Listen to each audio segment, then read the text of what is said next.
When police officers stormed the foggy pier that morning, they weren't expecting trouble. But dispatch had reported an armed and dangerous elderly man sitting alone with a German shepherd at his side. Officers surrounded him instantly, hands on their weapons, voices sharp, ordering him to surrender. The old man didn't move. He simply held the dog close, whispering something no one could hear. People stopped in shock when they saw it. The moment an elderly veteran sat alone on a rainy pier, hugging a German shepherd wearing a Sheriff K9 vest, while 3 officers ran toward him as if he were a dangerous criminal. Then the command that echoed across the pier froze everyone. K9, take him down. But what happened next? No one could have predicted. Instead of attacking, the police dog ran straight into the veteran's arms, crying, whining, clinging to him as if he had finally found someone he had been searching for his entire life. The officers skidded to a stop, people gasped, and in that moment, the entire truth behind the K9's reaction began to unravel. Stay with me. This story will shock you. Before we start, make sure to hit like, share, and subscribe. And really, I'm curious, where are you watching from? Drop your country name in the comments. I love seeing how far our stories travel. The old wooden pier groaned under the weight of the storm clouds gathering above it. Waves slapped against the posts, wind carrying the scent of rain. At the very end of the pier sat an elderly veteran, his shoulders curved with age, his flannel shirt damp from the mist. He rested on a worn bench, gently stroking the head of the German shepherd pressed tightly against his chest. The dog's vest clearly read, Sheriff K9, that anyone watching could tell. This wasn't a man harming a dog. This was a man holding on to the only warmth he had. But then everything changed as a frantic voice crackled through police radios. Suspicious male with a K9 unit on the pier. Possible threat. Approach with caution. Within seconds, 2 uniformed officers sprinted onto the pier, boots pounding against the wet wood. Behind them, a stern-faced female officer in a gray suit charged forward, her eyes locked on the veteran. Sir, step away from the dog. One officer shouted. The veteran flinched, confused. I'm not doing anything, he said softly, his hand trembling on the dog's fur. But the officers didn't slow down. Suddenly, the lead officer barked the command. K9, take him down. Gasps erupted from the scattered onlookers. Rain began to fall. The dog's muscles tightened. But instead of attacking, the K9 spun around, racing straight toward the elderly man. Not to hurt him, but to bury himself deeper in the veteran's arms, whining like a child reunited with family. And at that moment, everything stopped. For a moment, no one moved. The officers who had sprinted toward the pier stood frozen, their command hanging in the air like a mistake they couldn't take back. The German shepherd, trained, disciplined, obedient, refused to even glance at them. Instead, he pressed himself against the elderly veteran's legs, tail tucked, ears trembling, as if terrified of being pulled away again. Duke, back! The officer yelled, his voice sharp with authority. The dog didn't budge, he only whimpered louder, nudging his head under the veteran's arm, seeking protection instead of giving it. The veteran blinked in confusion, gently placing a hand on the dog's cheek. Easy, boy. You're all right, he whispered. That's when the female officer stepped forward, her boots clicking sharply across the wet boards. Her expression wasn't angry, it was suspicious. She studied the scene carefully, her eyes narrowing. K9 units don't ignore commands, she said quietly. They don't choose civilians. Unless something is very wrong.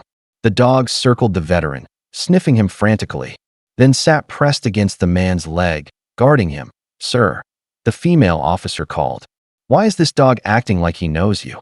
The veteran shook his head slowly. I don't know. I've never seen this dog before. But the dog's reaction said otherwise, and deep inside, the female officer knew it too. Something in this moment wasn't random. It was personal. The wind grew colder as the officers tightened their perimeter around the pier. The female officer stepped closer, her eyes fixed on the trembling dog who refused to leave the old man's side. Something in the way the dog leaned into him, trusting, desperate, felt deeper than simple confusion. Sir, she said gently, we need your name. The veteran hesitated, then exhaled.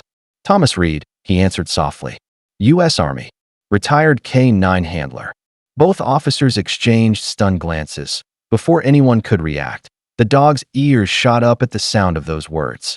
His body froze. Then he pressed harder against the veteran, tail thumping once. Almost in recognition, the female officer frowned. "A K-9 handler?" Thomas nodded, his voice shaky. "I served 20 years. Had a partner, a German shepherd named Duke. Best dog I ever trained." His eyes grew distant. "He went missing during a mission overseas. I never found him." At the name Duke, the police dog jerked his head up, staring at Thomas with wide, trembling eyes. A soft, broken whine escaped his throat. The officers' faces drained of color. The female officer whispered, "No way. That can't be."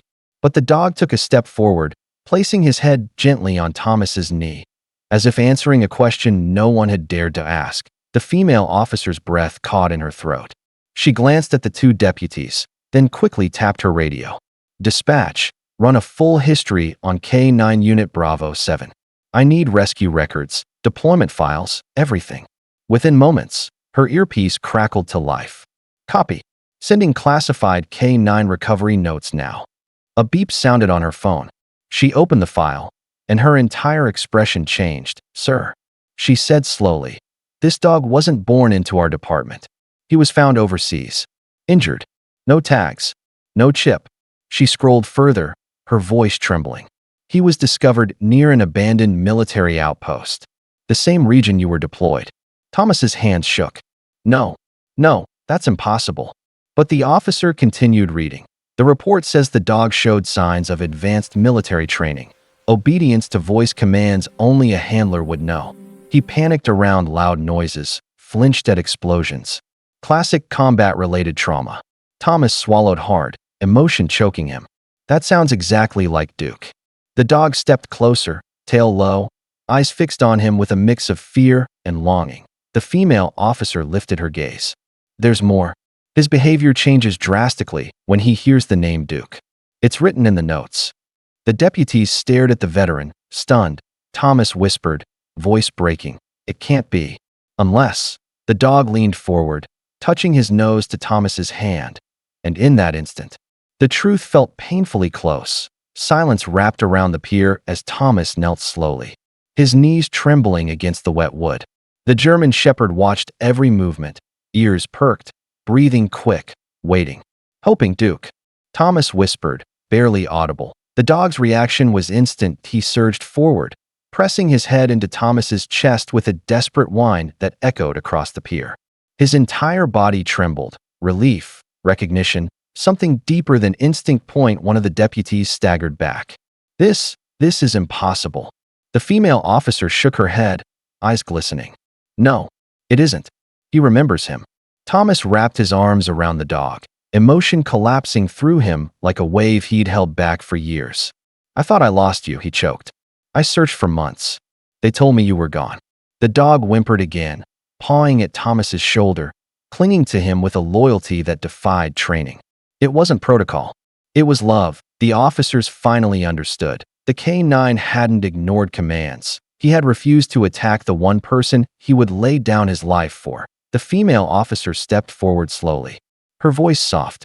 "Mr. Reed, I owe you an apology." "We all do." Thomas shook his head, stroking the dog's fur. "No harm done. I can't believe it's really him." The deputies looked at each other, stunned. But the truth was undeniable. The most loyal police dog in the county had finally found his handler. The female officer took a slow breath, the weight of the moment settling heavily on her shoulders. "There's something we need to decide," she said quietly, glancing between the deputies and the trembling dog still pressed against the veteran. "This K-9, Duke, belongs with him." Thomas looked up, tears gathering in the corners of his eyes. "But he's a working dog now. I don't want to cause trouble." One deputy stepped forward, shaking his head. "Sir, after what we just saw, there's no doubt. He's not just working. He's searching for you." The female officer knelt beside them and gently unclipped the leash from the dog's vest. She placed it in Thomas's hand with a soft, emotional smile. "Effective immediately," she said. "K-9 Bravo 7 is retired from service. He's yours again." The words hit Thomas harder than the wind whipping across the pier. He hugged Duke tightly, burying his face into the dog's fur as Duke whined with overwhelming relief that a small crowd gathered, many wiping tears from their eyes. Even the deputies stood quietly, moved by the reunion. Thomas rose slowly, Duke pressed to his side. "Come on, boy," he whispered. "Let's go home." And for the first time in years, Duke walked with his true handler again.